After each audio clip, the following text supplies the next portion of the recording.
The brain and its quirky friends, our immune system and tiny molecules, they all work together in a complex dance. First up, let's talk about some neuropsychiatric disorders like ADHD and autism spectrum disorders. These are conditions that can affect how our brains develop and function, sometimes making focusing or social interactions a bit more challenging. Scientists believe that underlying these conditions might be an immunological imbalance. Basically, the body's defense team a little out of sync. Now our brain isn't just neurons firing away, it also involves a whole cast of immune players like microglia, monocytes, and leukocytes. Think of microglia as the brain's own security guards. They patrol the neural neighborhood, cleaning up debris and responding to any troublemakers. Sometimes this immune activity can lead to neuroinflammation, which is like a tiny fire in the brain that might affect how neurons communicate.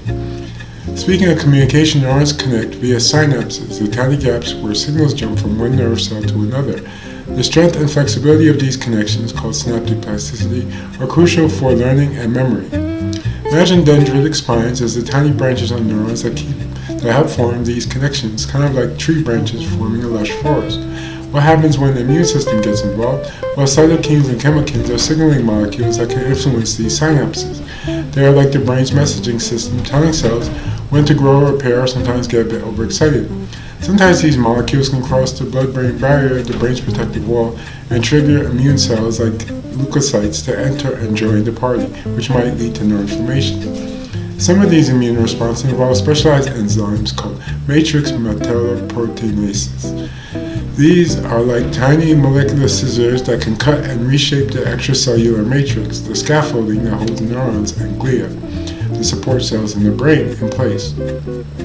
One famous MMP is gelatinase B, also known as gelatinase B, which can digest gelatin and influence cell adhesion molecules like beta-adrenoglycan. Think of MMPs as remodeling teams that help with synaptic plasticity and synaptogenesis.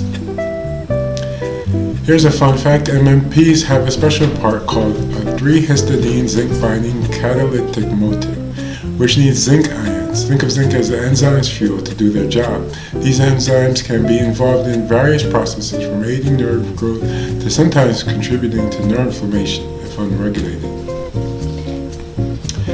Finally, the immune system defense mechanisms include inflammasome pathways, the alarm systems that activate inflammatory responses when needed, and T-cell migration, which allows immune cells to reach different parts of the brain if something's amiss.